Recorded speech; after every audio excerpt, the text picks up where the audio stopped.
Little Rural Riding Hood was released in 1949 with a very limited budget, and I think that's the main reason why it was voted onto this list. The fact that director Tex Avery was under enormous restraint, and yet he was able to accomplish one of the most memorable cartoons he ever made. Let's take a look. So starting off, we are immediately introduced to a hillbilly version of Red Riding Hood, off to bring refreshments to her grandmother. We then cut to the wolf, preparing to pounce on Red the moment she walks in. And judging by the expressions on Red's face, this isn't the first time this has happened. It's basically routine for these two at this point. Side fact, this version of the wolf is voiced by Pinto Colvig, who's best remembered as the original voice for Goofy. Kissed a cow. As their little game ends, Wolf receives a telegram from his cousin in the big city, offering him a chance to meet a real woman. In a heartbeat, Wolf is off to meet his new obsession.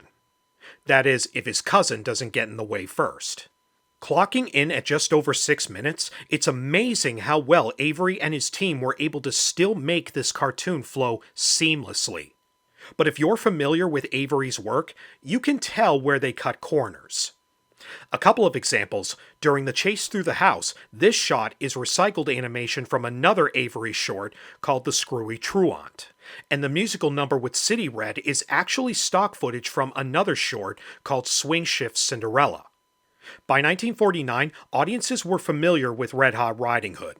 She had made several appearances in Tex Avery shorts and was drawn by the great Preston Blair.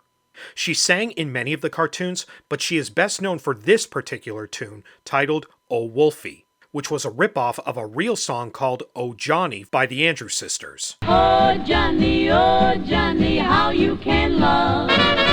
Oh Wolfie, ain't you the one?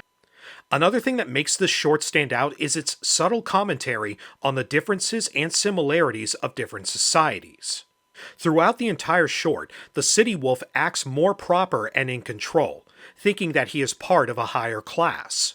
But by the end, when he sees the hillbilly Riding Hood, the way he reacts is very similar to the way his cousin reacted to City Red, meaning that we may think of ourselves as a better class of people, and yet we are actually very similar, especially outside of our natural habitats.